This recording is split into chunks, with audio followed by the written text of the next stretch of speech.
All right, welcome in. It is time for Total Bases. Tokyo Brandon's got the week off, so it's a two-man show for the next few days. But myself and my co-host Bryan Leonard are here to try to find some baseball winners as we do on a daily basis.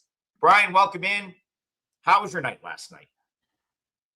Night was okay. I went 1-2 on my plays, won my NBA. The playoffs continue to be great. I do have a 5% in the NHL today. I've got that up on the site right now, along with the free play.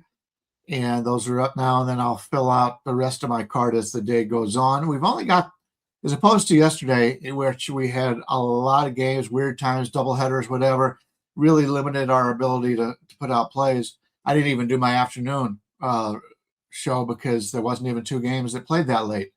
So today's card is much better, and they've only got the one early game, Arizona and the Chicago Cubs. And so, a lot more opportunities to make money on today's card.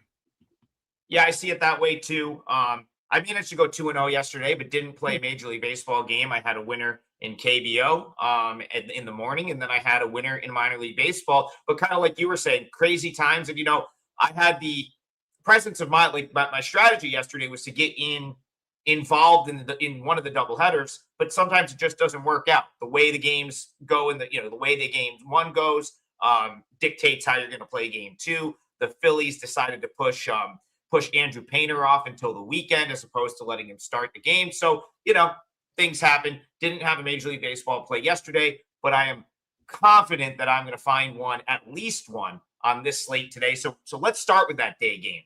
Standalone game Friday afternoon, Diamondbacks, Cubs. Bryan, am I crazy to think that, listen, the Cubs, we both have talked about their lineup, 1 through 9, great at bats. And we even saw Pete Crow Armstrong get it going in that Padres series, finally hit a home run, had some really good at bats. The question for them is going to be, how do they overcome all these pitching injuries? But am I crazy to think Craig Counsell's the guy that can do that can sort of manage the pitchers to put his team in position to win games, maybe like this one today? Yeah, very well could be. From a weather standpoint, other than your traditional games in Coors Field and Sutter Health Park in Sacramento, all the other games are expected, for the most part, to be lower scoring. Fenway Park is playing a little neutral, Angel Stadium, but most of them have the winds blowing in, and Wrigley Field is at the top of the list of that. They are expecting 26% less runs in Wrigley Field today, which are 2.29 runs a game. Home runs down 35% in Wrigley Field. It's going to be hot, and the wind is going to be blowing in pretty heavily. So we're expecting a pitcher's duel, even though we really don't have big-name pitchers on the mound. Gallen and Ray. Gallen's been a guy who I thought he was done, and he's come out and pitched pretty well this year. But inconsistency has been his problem. Ray is one of those guys that, hey, we always seem to overlook him, and he continues to have a major league job. Neither one is expected to be really overly effective here. My numbers say they're each going to go about 5.5 innings or so. Neither one has much of a walk problem. So first thing you have to take a look at is trying to play the under here. If you take a look at Arizona's hitting right now, we've got Perdomo's ranked 343rd over the last 7 days. Del Castillo 356th, although I believe he hit a home run yesterday or the day before. But the top of the order is not hitting right now, and that includes Marte and Carroll. So maybe we do something where maybe Arizona does not score in the first inning, something to that effect. The bullpen is in decent shape on today's card. Nobody has pitched 2 days in a row. Abner threw 34 pitches yesterday. Brought him up from AAA. He won't pitch today. But out of the two teams, I like the Cubs team better. But I don't know if I want to lay this number from a Cubs standpoint, from a hitting standpoint. They're all hitting decently well, but there's a few of them really slumping right now. Ian Happ slumping. Michael Busch is slumping, as well as Carson Kelly, the catcher. So neither team really hitting that great, and we're getting in a good pitching environment here. The Cubs obviously had yesterday off, so their bullpen is in great shape. So some way to either play the under for me or playing the team total under for Arizona. Let me take a quick look at that. You get team total under Arizona at 3.5 minus 145. That's, at least for me, that's probably the best way to attack this one at this point. And anytime the wind's blowing in Chicago, it's tough to play overs in.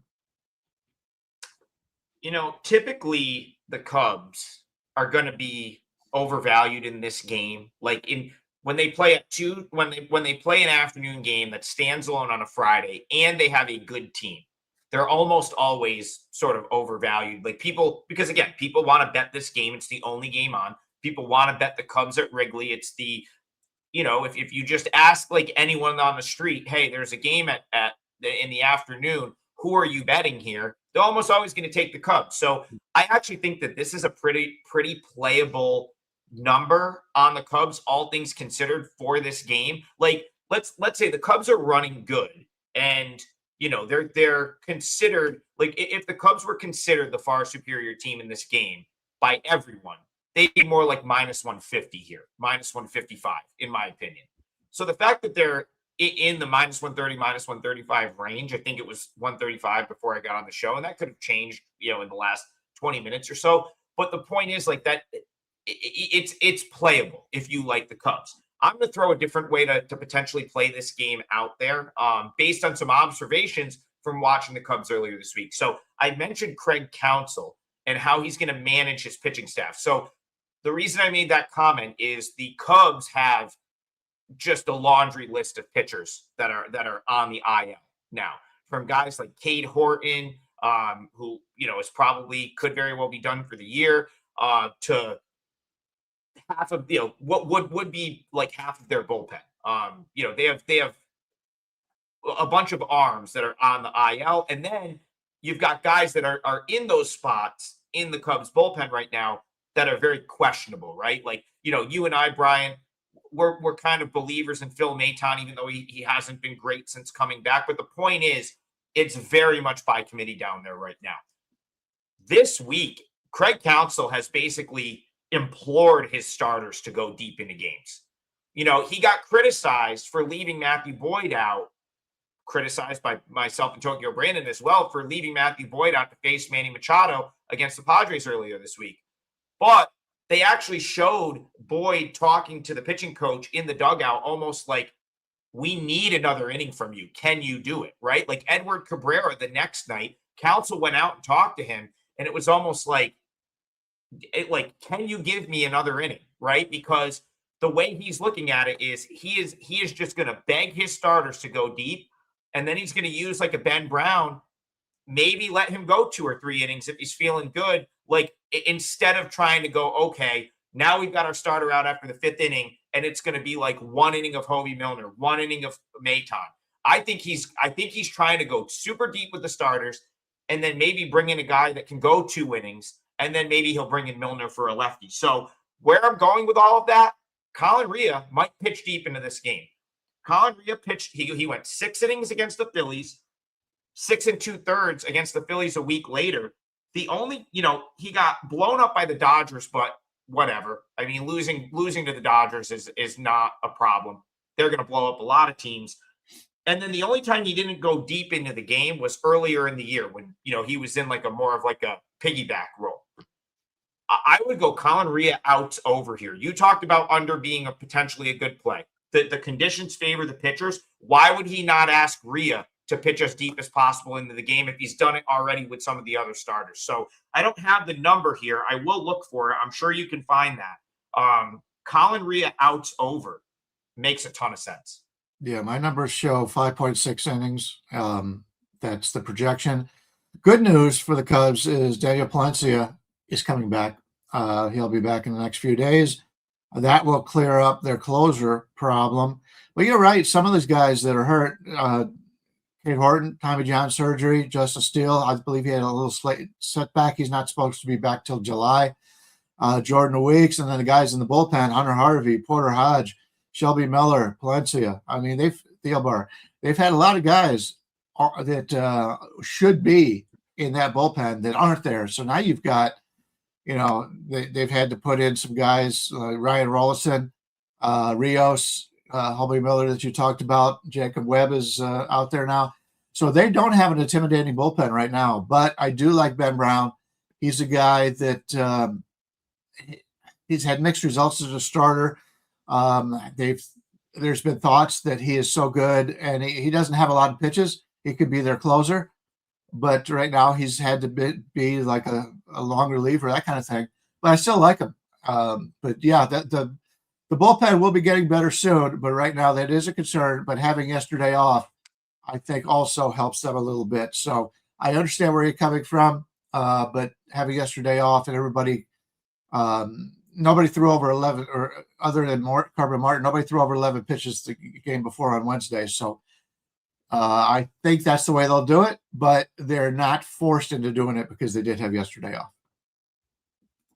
Rhea has a good chase rate, and the number is 16.5. So if you get 5 2/3 from Rhea, you're cashing that. And I think the goal from Council will be 6 innings. I think he's going to try to get 6 out of Rhea if he can, which would then cash that over. And actually, you've got a little wiggle room because 5 2/3 gets it done as well. All right, let's go to Noah Jones. He says, can we talk Rockies Braves? I feel like this is right up Bryan and I's alley. We love talking about both of these teams. So yeah, we can absolutely talk Rockies Braves. He says, I expect the Braves to absolutely rock them coming back home from Cincy. Maybe first 5 over, first 5 run line, game total over. I don't know. We're going to Colorado, where, Bryan, you have always pointed out for years and years that the splits are going to favor Colorado at home. They're a team you'd rather target at home and then on the road. We both love the Braves, but listen, the Braves are 22-10, right? Like, is there a point that you have to start selling the Braves from a value perspective? And is this kind of a tricky sort of trip out to the Rocky Mountains for them here?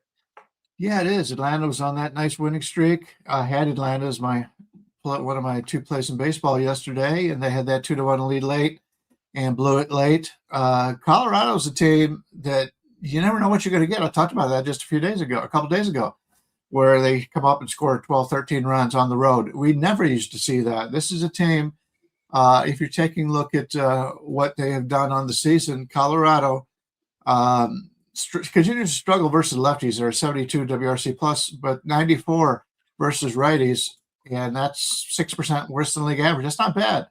And that's and they're playing at home today against Holmes, who is good, but he's not a great pitcher. He gives them innings. He gives them what they want. Quintana was one of the 2 guys that they had signed in Colorado signed in the offseason. I thought it was a strange way to build up your bankroll from starting pitching innings to bring these guys in, but they've been pretty good. Quintana's been pretty good. He's a lefty going against Atlanta. Atlanta's slightly better against righties. You're looking at basically a 180 out there for Atlanta, total of 11. Let me check the what I've got projected here.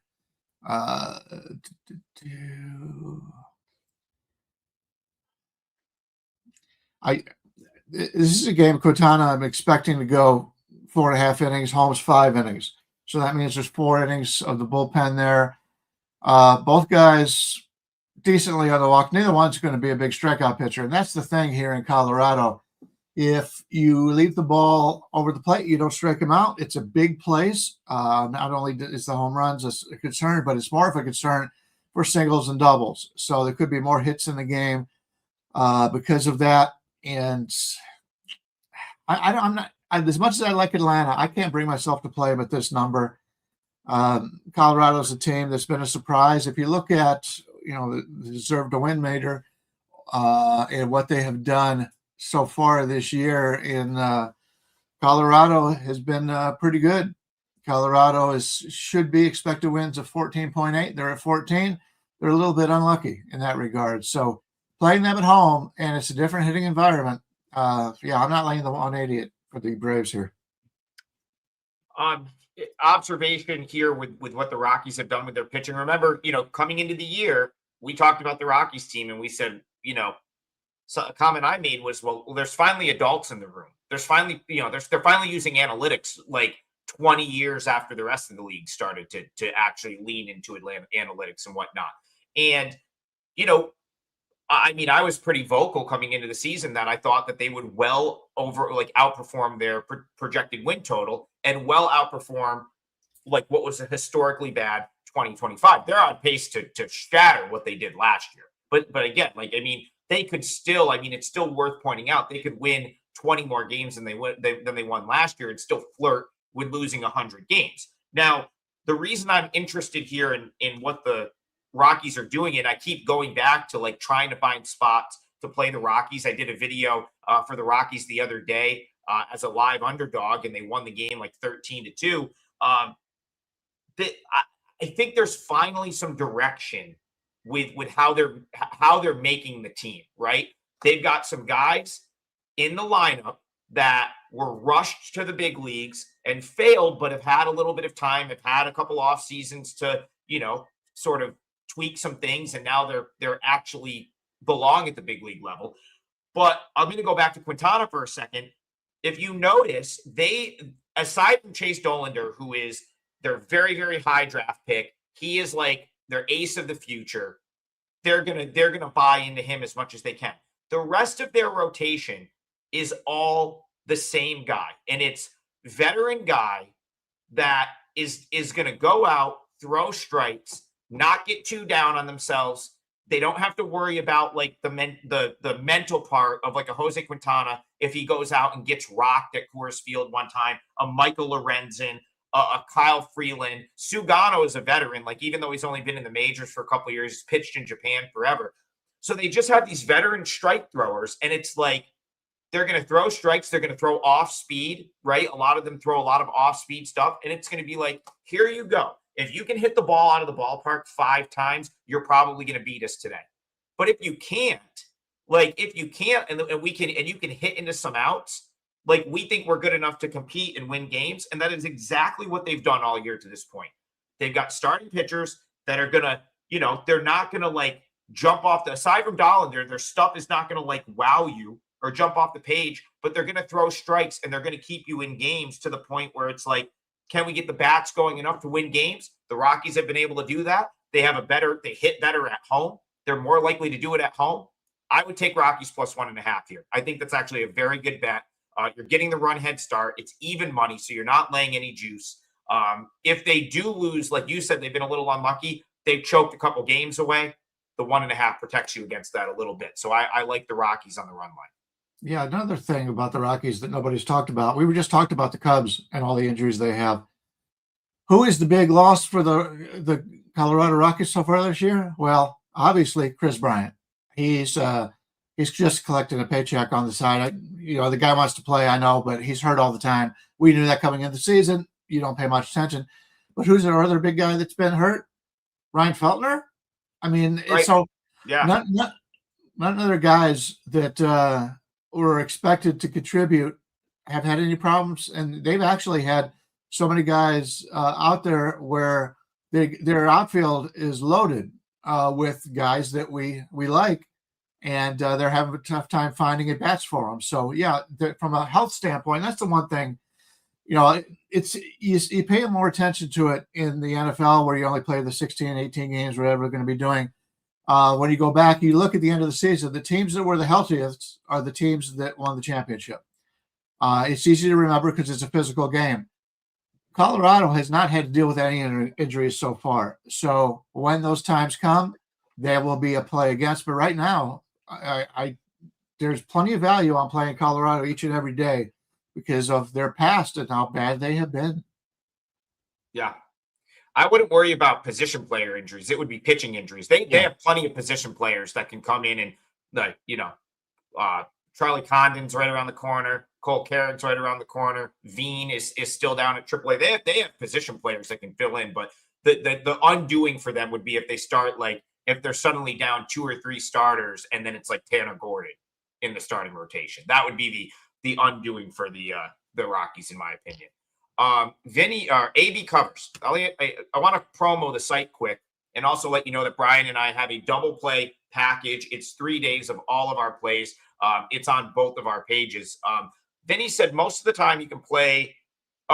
Someone asked where to play minor league baseball.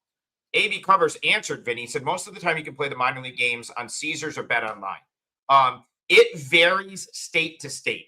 So, for example, when I was in Indianapolis for the Final Four, all of the DK, FD, I'm just going to use the code names. I don't know if we're supposed to say them or not. All the legals, if you will, had them on their books. If you're in North Carolina, they're all there. State to state, it's going to vary. If I'm up in New York, I can't get them on there. So I've got to go places like BetOnline's a great option. And some of those other ones, if you're in a Bovada state, it offers it. So they are out there. You will have to sort of shop around. Hard Rock, if you're in Florida, is awesome. I'm actually I'm sad I'm no longer in the state. Hard Rock has all of them. They offer good limits. So just going to have to do your due diligence depending on what state you're in, but they are out there. And that double play package is out there on both mine and Bryan's page. You get all the baseball we play. So for me, it's AAA, it's KBO. Bryan's got all the Major League Baseball on there as well. And also, if you're into the hockey, if you're into the puck, Bryan's got a big play in the NHL tonight. I stayed up and watched, got back to the hotel last night after I was at the Scranton game and watched the Minnesota Wild clinch a playoff series. That was pretty exciting. I'm not, I know nothing about hockey, but I know an arena full of like crazy lunatic fans is always a good time.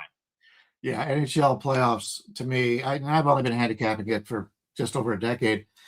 It's the most fun. Is if you like fights, they're always at each other's throats the entire time. Hard hits.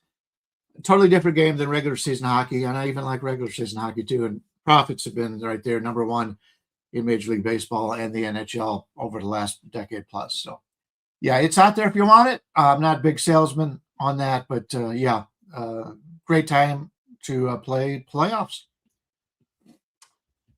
All right, let's get to this one. I talk about my love for minor league, baseball in general, but going to a lot of the minor league games. Last summer, I took my, he's probably 9 now, at the time, 8-year-old nephew to see an Erie Seawolves game. And the reason was you had Kevin McGonigal, Max Clark, George Lombard. They were all playing in the same game. And I was like, listen, these guys might be Major League All-Stars very soon. So you might not care now, but a few years from now, when you're like, I saw all these guys play in the same game, that's pretty cool. Of course, the guy that everyone wanted to see on Erie at the time was Max Clark.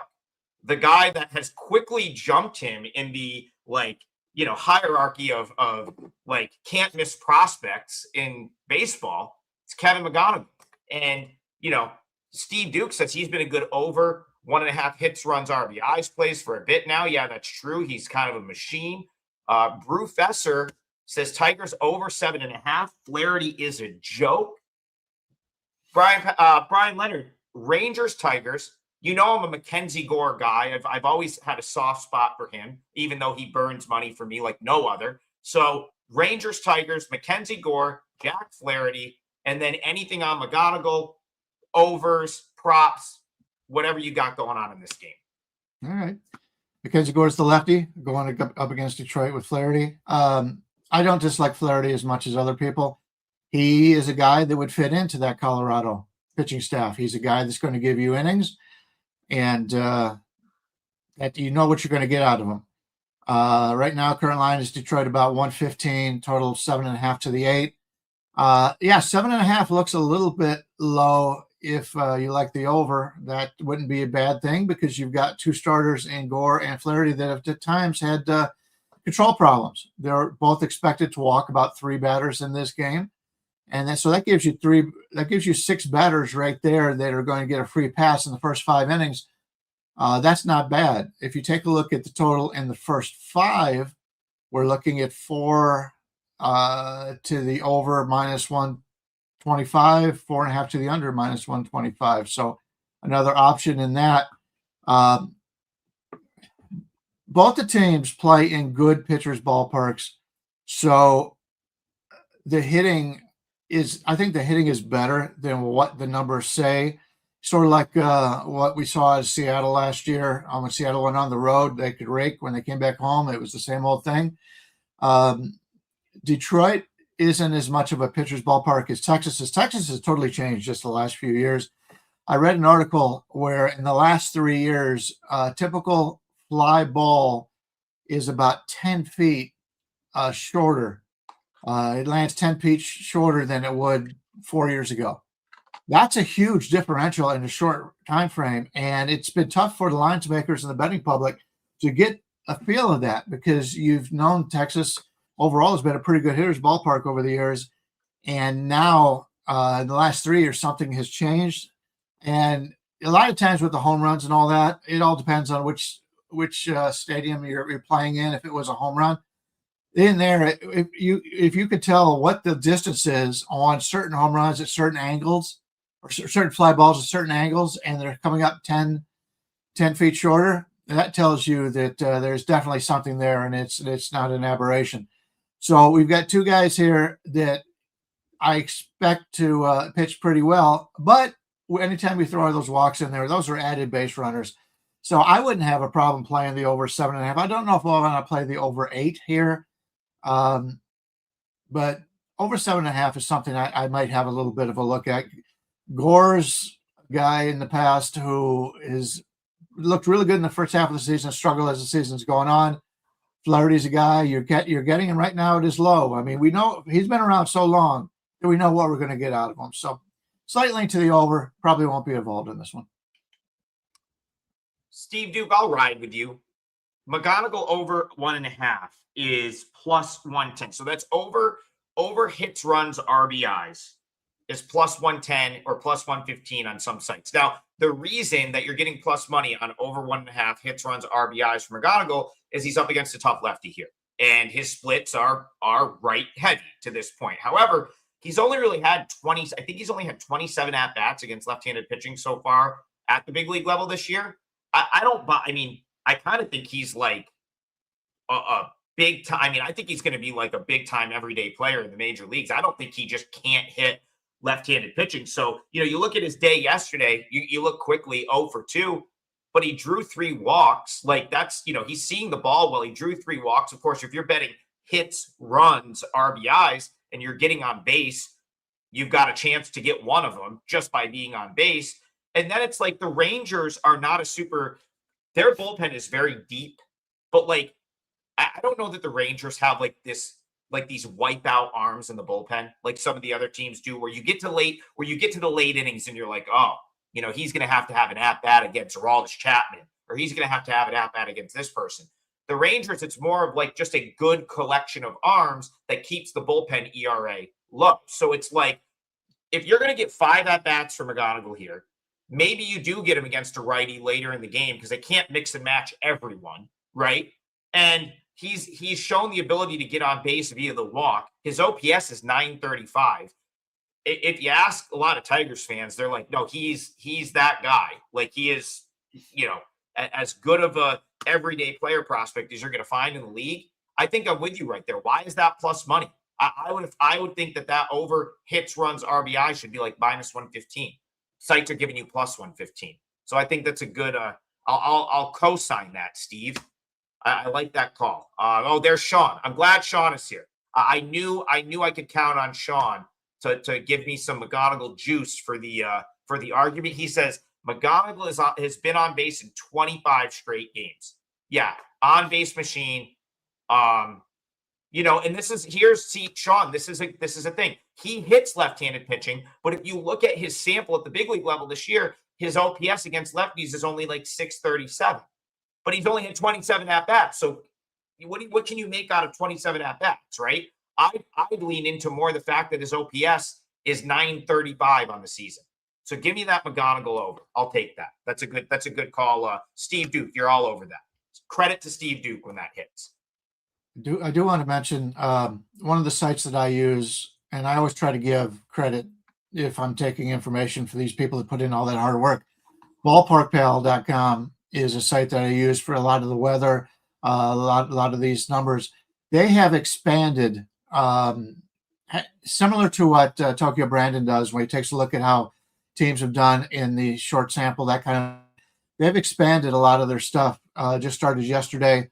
And they have like bullpen rankings of the last 30 days. Right now, Brandon does that kind of thing. Since he's not here for a few days, I figured I'd throw this stuff out.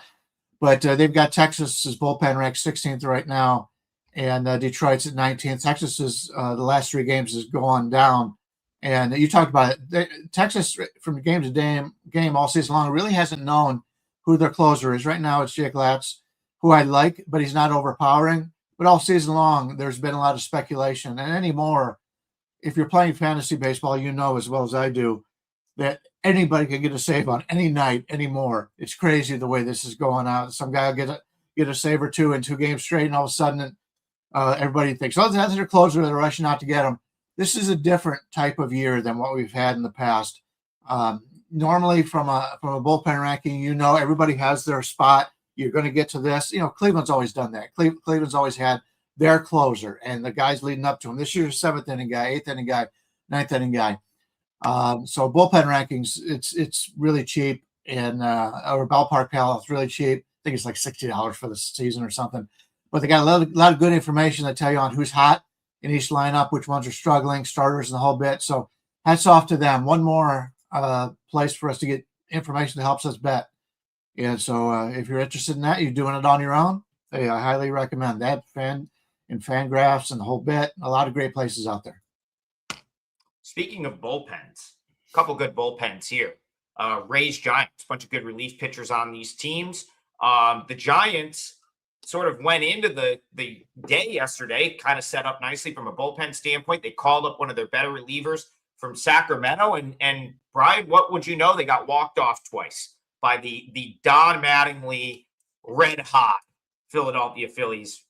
You heard that first right here on the show. I got to be honest, when they moved Andrew Painter, I did not like them in game 2, but hey, they found a way in game 1, walked it off in the 9th, and they did it again in game 2. So now the Giants have to turn around. Mike S. wants to know, he says he likes Tampa Bay in this spot. They had the day off yesterday.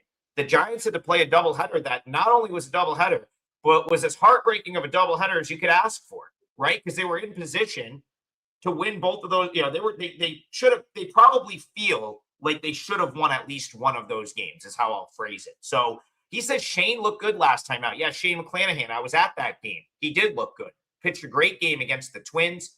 And the Rays, you just had to watch this team sort of grind your Guardians down to nothing. Oh, well, the Guardians did, salvage one. But man, the Rays feel like a frustrating team to play against right now. If you're anyone, just the way they're playing, winning games 3-2, good pitching, good bullpen, they're playing defense. Do you think the Giants can turn around from the double header loss in that fashion and win at Tampa today is the question. It was funny because the Philadelphia reliever got both victories. He had 2 victories yesterday. And I saw on Twitter that people had listed how many victories he had pitching 2 innings, as opposed to guys that have pitched all season long. He's got like Bryan Wu and a few others that don't even have 2 victories on the season. The guy did it in 2 innings. So it tells you the value of wins and losses in Major League Baseball. I would expect Robbie Ray to go pretty deep in this game. He's a guy that's been around a long time. He's got that kind of attitude around him that he wants to go as long as possible. San Francisco playing that doubleheader. They have a lot of guys that threw 20 or more pitches yesterday. Now, granted, they did have the previous day off. They did not pitch in that game. But the line jumped out to me that it's an overlay if you're looking to play Tampa Bay. If I'm looking to play Ray against McClanahan right here for as long as possible in the game, I prefer San Francisco in it. When you get into the bullpen part, then obviously Tampa Bay is the way you want to go. But if you're getting 6 of the 9 innings with a starting pitcher that's of equal value or slightly better maybe at this point, because McClanahan is so inconsistent, and a lot of times his good work on the mound is not shown in his advanced numbers. So you don't know what you get. And when you're coming off of the injuries that he has had, it takes a long time. We saw yesterday the Milwaukee Brewers pitcher, Woodruff. He comes out, everything's fine, pitches 1 inning, and he loses 7 miles an hour on his velocity on his fastball. They knew early on something was up. Those are always your concerns when you're playing a McClanahan, somebody like that all of a sudden they tweak something the first couple innings. You've bet your entire bet based on him going 5 innings, and he's not there. And that really takes away everything that you've worked on regarding with the bullpen. So if I'm playing, I'm trying to find a way to play maybe Robbie Ray outs over, something to that effect. And yeah, I like the way Tampa Bay is playing, but this one, because maybe, and obviously it's because of the doubleheader yesterday, I just don't want to back him here. I think you're onto something with Robbie Ray going over the outs, because it's like he's the type of veteran guy where if he says, "Hey, I'm good," he's going to stay out there, right? Like he's that if he wants to stay out there, he will stay out there. If going into the game, the game plan is, "Hey, we need length from you," he's going to try to give them length. And Tampa Bay, even on this run, it's not like they're knocking the cover off the ball. The way that they've won these games has been like getting the timely hit. I talked about the game I was at in that series with the Twins and the Rays, where it was like, yeah, they kind of like they'd score one run over the first 6 innings and then they'd tack on late, right? They'd get that 2 RBI hit to turn a 2-0 game into a 4-0 game. Go back the last week plus. It's not like you're seeing big sort of like crooked numbers from the Rays. I don't think they really had a single one in the whole series with the Guardians. They won a game 1-0. They won a game 3-2. They beat the Twins 4-2. The game I was at, that was 6-0. It was a 2-0 game until the Twins ran out of bullpen guys and gave up a 4 spot in the 8th inning. So it's not like the Rays are just out here knocking the cover off the ball. They're just doing the little things to find ways to win. That doesn't mean Robbie Ray's not going to pitch deep into this game. So, Brian, I think that's a really good call as well. I think you're going to get length from him here. Yeah, the last 3 times he's pitched, he's averaged 94 pitches. Last time out, 97, as opposed to McClanahan at 86 both ways. So I would expect probably 10 pitches more for him than McClanahan here, which many times 10 pitches is a full inning. You usually average 15 in an inning. So that's 2/3 of an inning at least that he'll be pitching a little bit longer in this game. And because of their need, because of the doubleheader yesterday, yeah, I think that's a pretty good bet. Brian, I'm going to kick off our parlay here. I'm going to go to a different game. So I did play Tacoma, the Rainiers, last night in AAA. It was a nice, easy win. And Bryce Miller was throwing 97 and just sitting there. 97. Love to see it. The rich get richer when he gets back, right? The Mariners, like they don't have enough pitching already. They just get to slot Bryce Miller in there, throwing 97, 98. The reason I bring that up right now, I came into the year, I said my number one team in the American League is the Seattle Mariners. Made me look stupid for the first part of the year, but here they come. They're back to 500. They, I believe they've won 6 of 7, and now they get to open up a weekend series at home with the Kansas City Royals team that I think is as bad as any team in the American League. I've been out on this team all year. I said that the Royals were the team to sell. I'm going to double down on that here. I just don't think the Royals are a great ball club. I think 12-19 suits them. I think they're going to sort of chill in this range. Yet, I do think the Mariners are going to continue to climb the ranks until they are right there with the Yankees as 1A and 1B in the American League. So this wasn't the price I really wanted to lay for clients. I'm about 15 cents off from where I would comfortably play this game. But I do really like Seattle to have a good series at home this weekend. Bryan Woo, we've mentioned on the show, can't go wrong with him to start things off. And I just, Brian, I just like the way the Mariners are now playing ball. They're getting some of the timely hits. The ball's starting to go out of the ballpark. And I think that spells bad news for the Royals this weekend. So I'm going to use the Seattle Mariners. I think they're or what are we seeing? -145, -150, something like that. Yeah, anywhere from 45 to 55. Can we call it -150 for the parlay? 150 is fine. All right. So, yeah, again, Mariners -150. I would have liked it, if I could get -130, I would have easily given that out to clients. But, the point I'm trying to make here is I'm kind of, going to be looking for spots to back this team now. I'm a little disappointed with myself that I didn't jump in sooner. But, again, coming back home, I think you're going to have some juice in that ballpark tonight.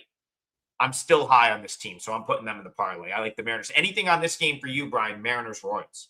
To be honest with you, I was kind of looking the other way. I thought getting Cole Reagans, and granted, he's coming back from injury also, to get him in this price range, I thought was a bargain. I love Bryan Woo, but I thought the line was too high.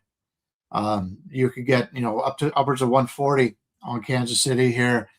And, yeah, I won't be on it, but I was kind of leaning with the dog there.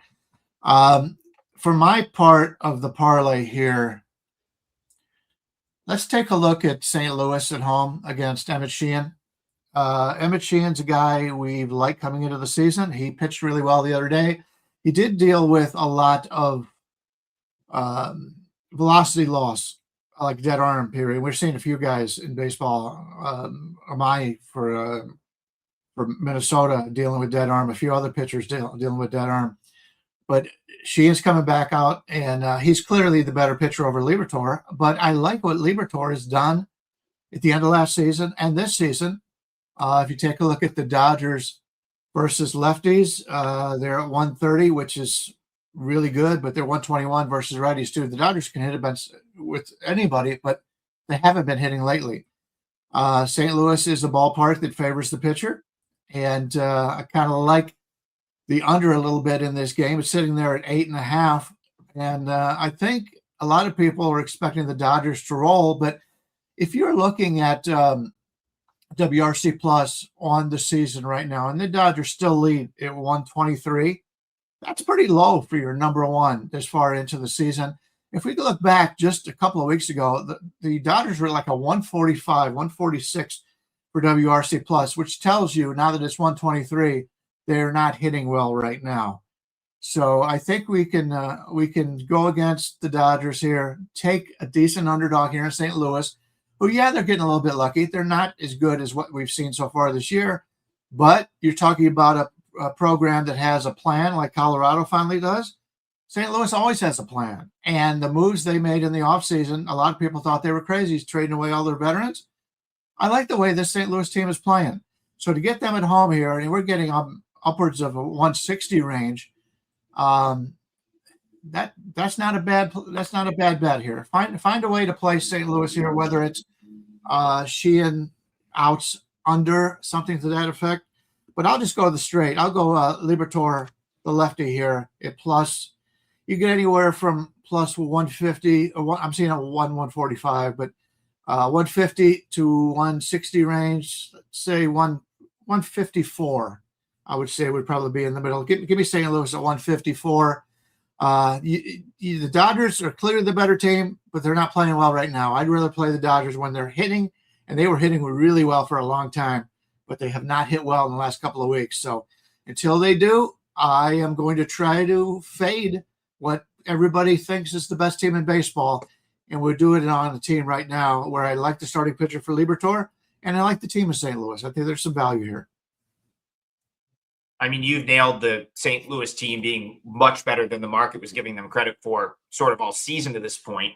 Little Monster says, I'm with you, Brian. St. Louis plus 1.5. It's like minus 110, minus 115. I think that makes a lot of sense. Yeah. The point you make about the Dodgers, like they haven't played well yet. They're 20-11. So it's like the Dodgers are not sitting there worried about things, right? Like they're, I think we've made this point the last couple of years.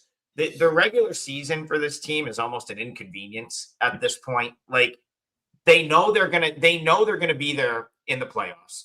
The only thing that they care about is winning a World Series. I'd almost argue that they want to get, like, if they could get Shohei Ohtani, that Cy Young, like they would look at like their regular season as a success. And that has nothing to do with like the Dodgers as a team. It's an individual thing, but it's like he is their biggest player. He's their biggest brand. They're most financially tied to him. So it's like when you talk about playing game to game over the course of the regular season, the Dodgers are going to be a pretty good fade against the number because it's like we're all programmed to like at this point to be like, oh, the Dodgers are the best team. Well, yeah, the Dodgers being the best team in October does not do anything for you on May 1st. Right? Like, it's just like we're talking about the game that occurs on May 1st, just this game. To me, like if you can grab a 1.5 with a Cardinals team that's scrapped and clawed the way they have this year, that's a very solid bet. So even though I don't disagree with your money line play, I think having a run at minus 105, minus 110, which is like where it looks to be right now, in a game where the Cardinals are at home, 18-13, they've been scrappy as all heck. That's a good bet, in my opinion. Yeah, and Ohtani is the only hitter in this entire lineup that is hitting in the top 100 over the last week. And keep in mind, when he pitched last time, he didn't even bat. So that took away his weakness of, if he has a weakness, he doesn't hit as well when he pitches. But yeah, the rest of the team is nobody near the 100 mark. So they were hitting much better earlier. They're slumping right now. And I don't want to lay this number on the road with the slumping offense. And the Dodgers slumping offense is a little bit different than a lot of other teams. It's different than a team like the Guardians or whatever. But yeah, you're getting a bargain in the price here, and the plus 1.5. I would not have any problem with that as well. Yeah, we'll recap the parlay here. Colin says Mariners aren't hitting lefties well. Yeah, listen, I think that's part of the point. Is the Mariners really didn't hit well in the month of April, just like altogether. They like that is so part of my handicap as we go into recap the parlay. It's less this specific matchup for me. Like, okay, Reagan's and Wu. I get your point, Brian. Reagan's 11 strikeouts last night, timeout. He looked really good. Granted, it was against the Angels, but he's if he's vintage Cole Reagan's, like, it'll probably be a close game. Point is, get me into the later innings of that game with the Mariners at home, the Mariners bullpen. Just the going off of what Colin is saying, I think the Mariners are going to hit the ball much better in the month of May than they have to this point. They're 16-16 right now. I think at the end of May, the Mariners are probably 7 or 8 games over 500. Like, I just feel like this is the month they turn it on a little bit. And I could be wrong, but I'm going to double down on like what I said coming into the year. I don't know if they can do enough this month to overtake a team like the Yankees, who clearly is the best team in the American League right now. But I think they're going to be pretty good. And so I do think, if you remember, Brian, right around this time last year, I said, hey, let's buy the Mariners. And what happened? They went off. And I think we know they're a good team now. So that is part of my rationale there. You were going to say something, though. Go ahead. Well, they're 7th in WRC plus on the season. They're plus 105. So I don't think that they have been that much under what we projected for them from a hitting standpoint. Kansas City, on the other hand, has not done as well. They're sitting at 18th. Kansas City does have their best bullpen arms available here, but I like the Seattle team. I wouldn't surprise me if they're better than the Yankees at the end of the season. The Yankees are getting peak starting pitching right now. Can we expect that all season long? Seattle's got guys in the minors. You talked about Miller earlier. They've got other guys. They've got Anderson down there. They've got a lot of arms in the minors that I think the Yankees don't have. Although the Yankees did bring up a guy yesterday or day before, so they're making some moves. But Seattle, it wouldn't surprise me at all if at the end of the year Seattle still has a better record than the Yankees. One final comment before we close this out, because I see some Brian Wu slander going on in the chat. Listen, when you have a run of starts like he had, 7 innings shutout, 7 innings 3 runs, 7 innings 2 runs, you're gonna have a game like he had last time out. It happens. When you're going consistently deep into every game, you're gonna have one where it's 7 runs, 9 hits over 3 innings. That's out of his system. I think he's going to pitch good tonight. And if he pitches well, I think the Mariners will be in line to win that game. That's the first leg of our parlay. The other leg, Brian's going Cardinals plus 150. So you've got a minus 150 with the Mariners, a Cardinals plus 150. That's your 2-teamer today, Brian. Any final closing thoughts before we sign off? Yeah, just to remind everybody about my 5% in the NHL. I think now in playoffs, NHL and the NBA, we're like 69% so far. So I talked about how easy it is. It's been easy so far, and I love this card in the NHL tonight. Go grab that 5% from Brian in the NHL. Grab the double play package that's up on both of our pages if you want the bases. And the two of us will see you tomorrow morning, 10 a.m. Eastern, the special Saturday time, the extra hour of sleep after going out on Friday night time that we've been slotted in. So 10 a.m. Eastern tomorrow before last call. We'll see you guys then.